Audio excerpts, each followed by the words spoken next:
for many sports fans, Rafael Nadal's retirement will leave a lasting impact on a personal level. Now, as sports journalists, we are supposed to be objective. Although sometimes the ardent fan of an athlete's sheer and absolute greatness sneaks up.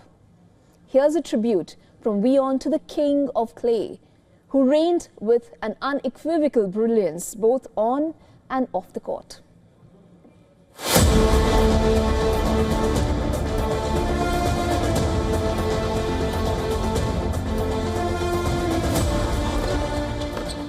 It was a moment tennis fans around the world thought would never come.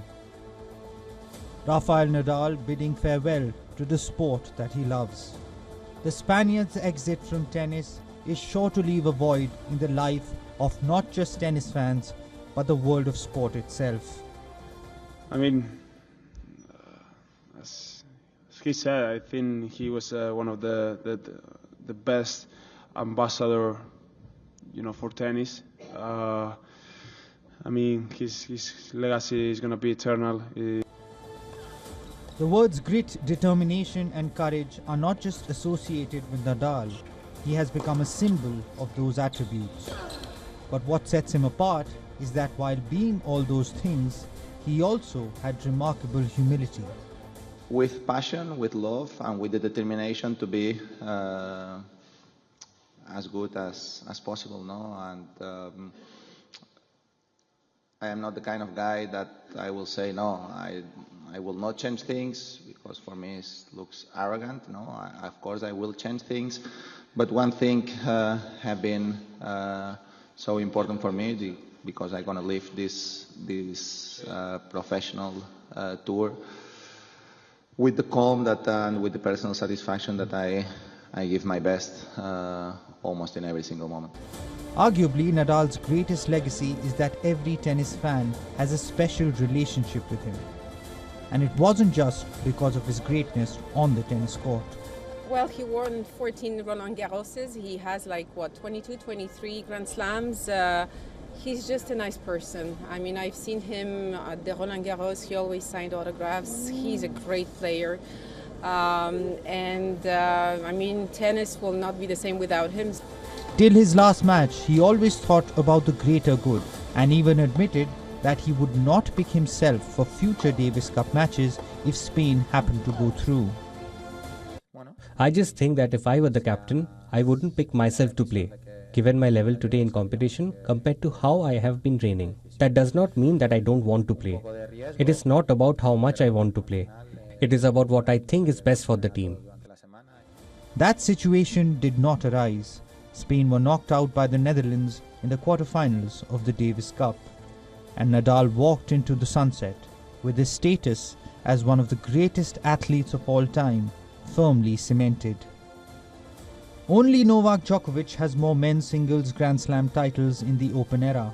The era of the Big Three will never be seen again in tennis, or probably in any sport, where three players who have a genuine case of being the greatest of all time competed simultaneously.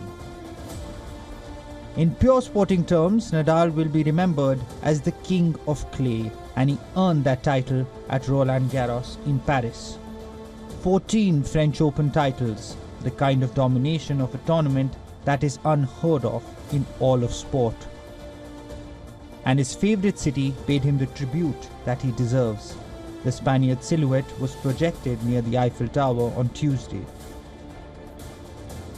Nadal had the chance to bid farewell to the city at the Paris Games this summer, where he was part of the famed Olympic torch relay. But during the Olympics, and in fact the last couple of years, Nadal wasn't the player he used to be. Multiple injuries limited his participation at ATP Tour events, and even though it seemed like he was back to his best in the year of 2022, he could not win a Grand Slam after that summer's French Open. I cannot be enough competitive, and I am not able to enjoy my daily basis the way that I need to be competitive at the highest level now. One cannot mention Nadal without mentioning Roger Federer. The duo elevated the sport and introduced it to a completely new audience with their skill on the court and their conduct off it. Federer paid tribute to his old friend and rival in an emotional post on X. The Swiss maestro was not present at Nadal's last match, but the duo still share a bromance like no other. This image of the two crying at Federer's farewell tournament sums up their relationship and will live long in the memory of all sports fans. The sport of tennis will get back to its usual cycle in January 2025. The game itself is in good hands, with the likes of Nadal's compatriot Carlos Alcaraz and Yannick Sinner. But it won't be the same without Rafa. There will always be great players, but there will never be another Rafael Nadal. Sports Bureau, WION World is One. For all the latest news, download the WION app and subscribe to our YouTube channel.